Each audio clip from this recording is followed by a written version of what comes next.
Good afternoon and welcome to Your Business Live, brought to you by Connexx. Sorry we're getting off to a slightly delayed start today. We're having some technical difficulties and not on my end for the first time in 3 weeks since starting to do this. So the purpose of what we're doing today, and we do every Tuesday and Thursday from 12 noon until 12:15, 12:20, depending on when we get started. We interview members of our community, and that community being Connexx. Connexx is a personal and professional business networking team. Team because together everyone, try that again, take two. Team because together everyone achieves more. So we get together for our Connexx meeting every Wednesday morning, 7:15 until 8:30 a.m. starting this Monday. And yes, we are having a meeting this Monday because people reached out to me and said they would still be available and still wanted to do it. Monday evenings from 7 p.m. until 8:15 p.m. And what we do with Your Business Live is we highlight those members and the people that belong or are part of the community of Connexx. Today's guest is someone that you may know, we all know as Eddie PODS.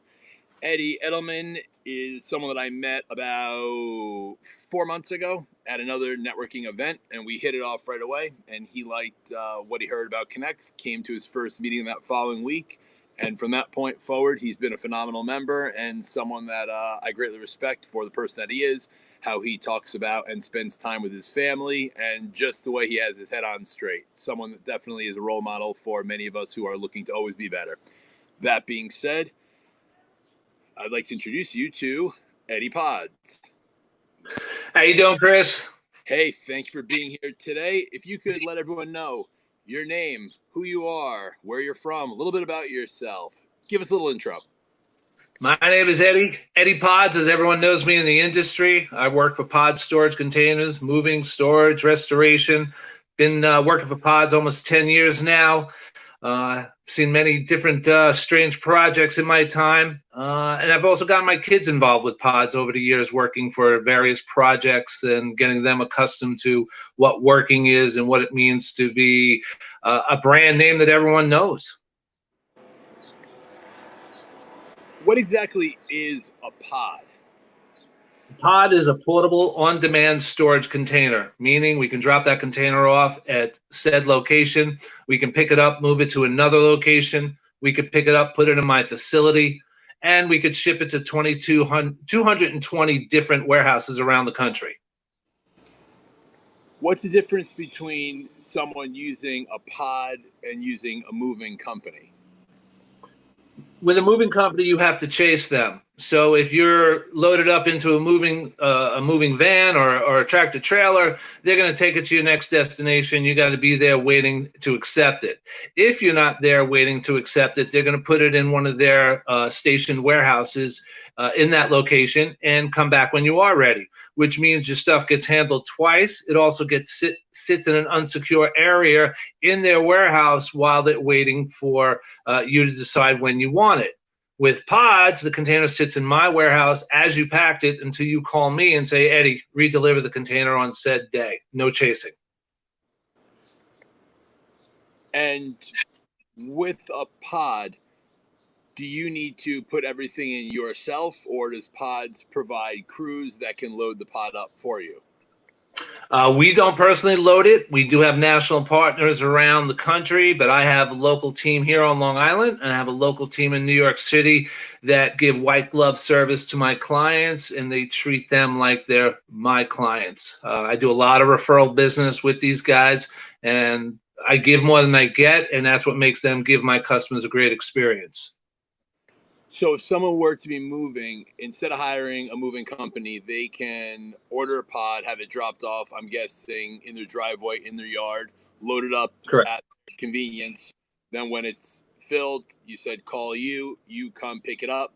And if it can't be dropped off to the new address, it can put into storage, wait for whatever period, then get dropped off.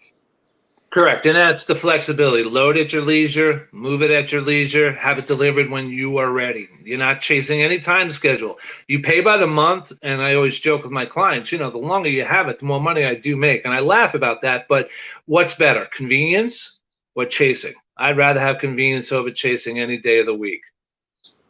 And with who is your typical, or who do you do most of your business with? With pods? 33% of my business is restoration, fire and flood.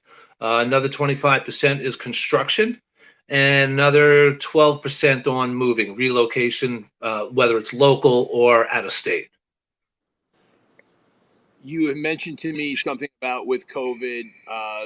You've been doing other storage for other companies as well as something with the gym business. Can you share what that's been? So for the COVID, we were part of, for me personally, right here, and we were doing this across the country. The Bronx Zoo set up a testing site. We had 15 containers there. They were putting equipment in there, testing rooms in there. When the containers were done, they still had all the equipment that they didn't need anymore, and they reloaded everything and more back into the container, and we shipped it up to their facility up in Albany. As far as the gyms, that's coming in now because, as you know, Chris, the fourth stage has not been kind to the gyms. They're not allowed to open inside, so a lot of the gym owners are getting with it, putting tents outside, doing stuff outside. But as you know, who the heck wants to set up moving stuff from inside to the parking lot every morning? So they're using my containers to store the rowing machines, the cowbells, the weights, and other things that are allowing them to operate out in their parking lots, where without it, like I said, you'd have to go there first thing in the morning and lug all the equipment out. That workout you don't need. What have you liked in the 10 years? What have you liked about working for pods, or what makes them a standout, do you believe, in this industry? I got inaugurated more so by the fluke. So there was a friction between management, and I got sent to work at the warehouse. I was an outside operator working from my home, and I got told I needed to go to the warehouse to work. And this was about 4 months before Hurricane Sandy. And I ended up getting an opportunity to bring the whole team, all the managers in operation, to go do a Hercules trophy on Randall's Island. And we bonded, all me and the 6 other managers bonded like nobody's business. And then 2 months later, Sandy hit. And we were the epicenter. I was the epicenter. I'm the man that went out and bought all the equipment for us to build new containers. I went out and staged workers and bought food for everybody. And we worked 18 hours a day for about 9 straight weeks trying to get everyone and anyone who needed a container. And I made relationships with these guys, and they will be family to me forever, because of those experiences of Sandy. And even to today, I could call them up in the middle of the night and they'll pick up their phone for me as I would for them. And when you have that kind of spirit where you're working, you can deal with all the other minutia stuff that may frustrate you or get you a little down once in a blue moon. But when you know you have good people side by side, it's a good place to work. That's a great story. And as you're saying all the things that Pods does, I never even thought of some of those things between the gym and just as somewhere to park your stuff, especially during a horrible incident like Sandy. Before I get to the questions, because we have a couple that are going to pop up in a sec, how would you describe your experience with Connexx and being part of it for the last 4 months or so? What makes this different? Because I know that you are someone who does a tremendous amount of networking. You get yourself out there, especially when people were allowed to be within 6 feet of each other. What stood out to you about Connexx, and how's the experience been? It's funny with the day. I still remember the day we met, and I was eavesdropping on you talking to somebody else. And someone turned, I think it was Sean. He might have been standing right next to me, and he goes, "You got to talk to that guy." Having one conversation with you, I felt like-minded in what we were trying to accomplish, what we were trying to do, and where we were trying to go. And I really wanted to go see your next event. And I was there the next week, 85 people in Belmore, in the VWF hall, and I brought my brother-in-law with me. And the excitement in that room, I've been in a lot of rooms. I hadn't seen that kind of excitement ever. And I knew I wanted to be part of it.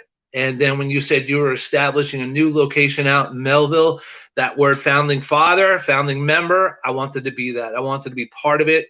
And when you started your Melville group, I think we only had 2 or 3 meetings. You know, I wanted to be there to introduce what networking is to me.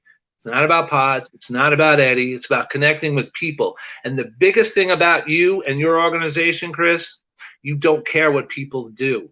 And I remember your speech from the first night in Belmore when you said, you know, you say the word and the guy stands up and does his 30-second intro and he says he's in insurance and everyone's like, you know, that happens. It's a natural feeling. I don't need insurance. Why do I got to listen to this guy?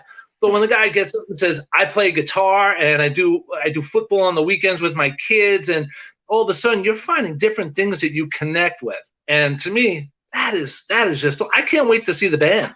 I can't wait till the band plays at an event live when we're all together again. And I'm serious because I didn't know so many people in this group played instruments, but now I do. We have a very eclectic group. Well, that's an unbelievable way, and we're going to take sound bites from that. So, Victor, let's grab lots of sound bites. That was a fantastic. Go ahead, Sean. I know some questions. Pop on up. What are other examples that people use pods other than for moving? Like Dawn Cameron, her dad is passed away, unfortunately. They got to clean the house out. They don't know what they want, but they know they got to get everything out in order to get the house in order for sale. She called me right away. Got her over a container in lickety-split time. Now it allows her to slowly put stuff to the curb, put stuff we want to save. And they can go around the house as they're doing that, putting the stuff in the junk and putting the stuff in the save pile while they're emptying the house, because once the house is empty, they got to clean it. So you're accomplishing more than one thing. You're just not moving stuff from one bedroom to the next bedroom. You're getting the stuff out of the facility so you can work. And like I tell my contractors, wouldn't you much rather work in a clean canvas where there's nothing there, or you want to just keep moving stuff around from room to room? And that's how I look at it. And they look at me like, yeah, why do we pay our guys to keep moving this stuff 4 and 5 times during a project? Why not just put it in the pot? It's $400, whatever the minimal amount it is for the 30 days. But the 30-day thing is what motivates people. You got 30 days. Now, you could take it for 2 months, but go 30 days. Motivate yourself to get the project done within 30 days. I try to help motivate my contractors. I was going to ask you that as far as pricing. What is a basic pricing, or what could someone expect to spend when getting a pod? $365 for the month. That will include drop-off, 30 days of use, pick up when done, and endless amounts of Eddie time. You need me any time of day, you can text me. I will answer. I will help you. I probably average about 7 referrals a week from someone said, you're the pods guy. I'm told I have to call you, not 1-800-PODS. I love the flattery, but the truth of the matter is I love helping people. And my job allows me to help people in good conscience, get them a really fair price. And I tell them, if you want to check, go online. You'll see I saved you about 15% off what they're going to charge you straight off. But even if you were to take their price, you'll never get the same sales rep on the phone twice, ever. What's the difference between having a guy? You know, you got a guy. The guy's going to take care of you at your time and need. And that's what you're looking for. That was one of the first things that I really summed up about you is you're very sincere. What you are a person of your word. If you say it, you stand behind it, and I think that's why you've been successful with pods. Sean, go. Another question. Pop it on up. Are the individual pods or your storage facility climate controlled? So the pods themselves are not climate controlled, but our facilities are in 2 senses. One, they all have humidity exhaust fans laced throughout the facilities. And I'm speaking of New York because we rebuilt 5 warehouses this year, in the past 2 years. So they all have humidity exhaust fans. Some do have air conditioning or high intense fans from the ceiling.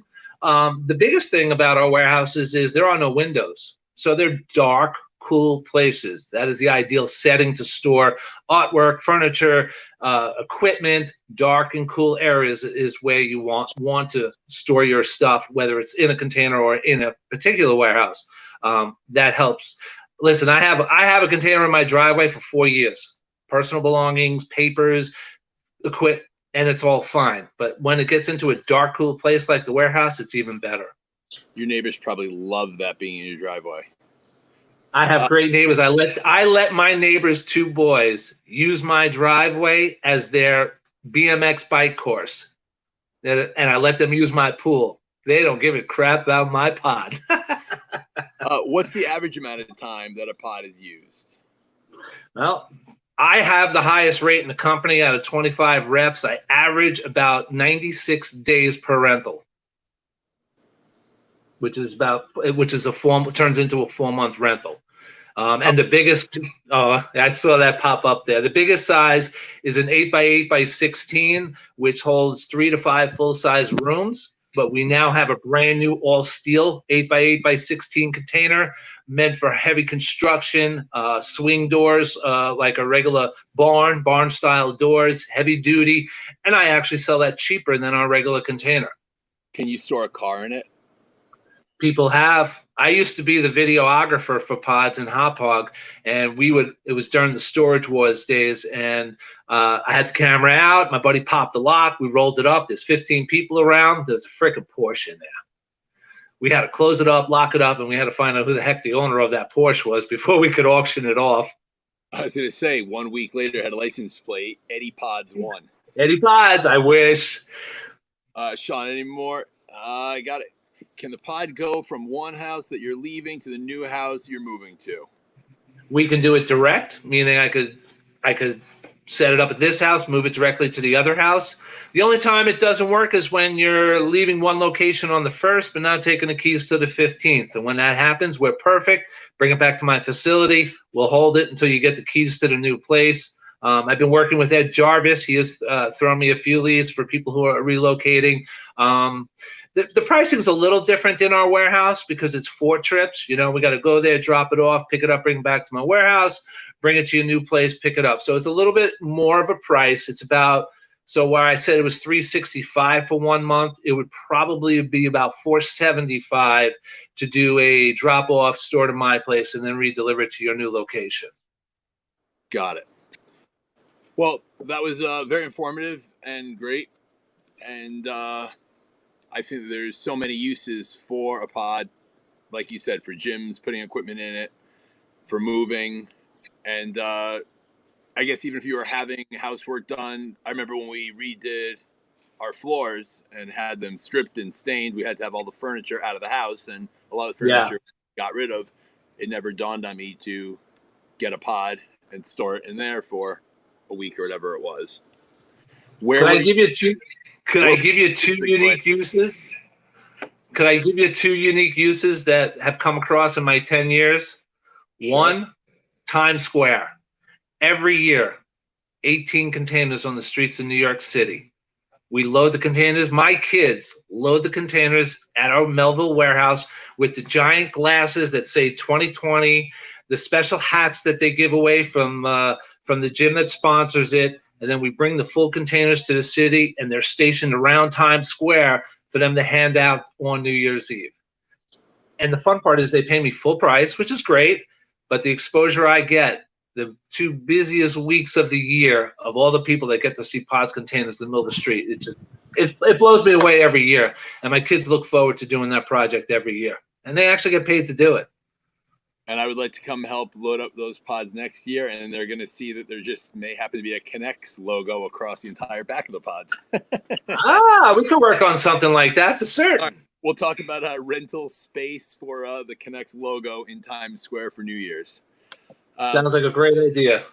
Awesome. Well, Eddie, thank you so much for being part of Connexx. For contact information, it's right underneath. Check him out. Reach out to him. We know that he will answer the phone. He will answer any questions. Could not be a more positive, energetic, great, trustworthy guy that I highly recommend you use. You will not regret it. So thank you, Eddie.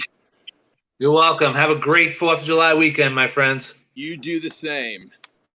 And Sean, pop on up. I got a question for you. Why am I not wearing a blue shirt? That was the first question I was going to ask you, but I know that you've got them stored in your pod that's out in the driveway. I was thinking to myself, do you think anyone has ever lived out of a pod for a period of time, like construction's being done? I swear to you, I was thinking about asking that. I didn't get around to it, but I was thinking to myself, for $365 a month, it's really You could not, you body. can live there. If you get in a little argument with your wife, you hop outside to the, you go out to the driveway and you go in your pod. What's funny is that you and I were thinking the exact same thing, but didn't say it. I We have a both great I have a great business idea. We should create something called Pimp My Pods. Well, It's, our buddy Charlie Moore, the greatest laugh in the history of laughter. If you follow him and Cushware, they're doing some sustainable I housing saw that. in the storage containers. So we have to make an intro to Eddie and see with the extra pods they don't use, or if they're slightly damaged. I live in a slightly damaged pod. Well, that was Absolutely. No, informative. that was a great interview. Eddie, I was there when we first met him, and he just has so much energy, and just like you said, he's a man of his word. Anything he says he's gonna do, he does. And it's so interesting, all the things you can use it for and the flexibility, and so I would definitely recommend him.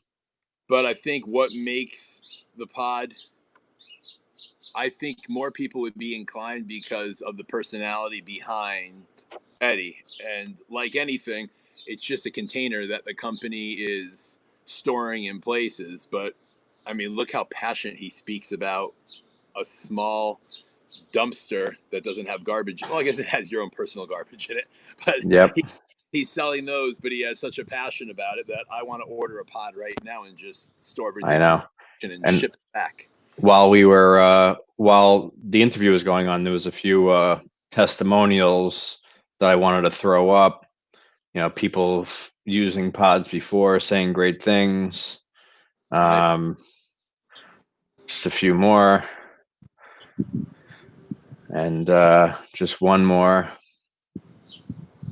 Yeah, Larry was there that night. We all met each other, Yeah. but great interview. He's a good guy, and you solved that problem to get all of our sound and everything set up. So yet again, you saved the day, Sean. You might not be wearing a blue shirt like Superman, but I want you to know that I you have are. a little bit of blue right here. I didn't want to fully let you down today. Sean, you stepped on my line. It was so good. People were at home waiting to laugh. I'll say it again for those. Don't jump on my line.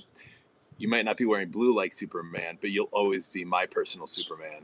So thank you, Very, Sean. very cute. See you So guys. off of myself and Clark Kent over there, who's not wearing blue, but if he needs to at any point, he can jump into a pod, rip off that white shirt, have his blue underneath, and save the day yet again. If you enjoyed hearing about Mr. Eddie Pods or any of the other interviews that we have been doing, or you are interested to find out how your business can be featured on Your Business Live, you can get some information right there at getconnexx.com. And you could also reach out to Chris at getconnexx.com and ask me anything directly. Thank you for tuning in. We will be back on Tuesday of next week. And as I said, this Monday, July 6th at 7 p.m. is our first Connexx evening meeting. So anyone seeing this, if you are interested in checking it out and what is this Connexx thing all about, register at getconnexx.com and we will reach out to you and we'd love to meet you. So thank you everyone for tuning in. Have a great 4th of July weekend and see you next week.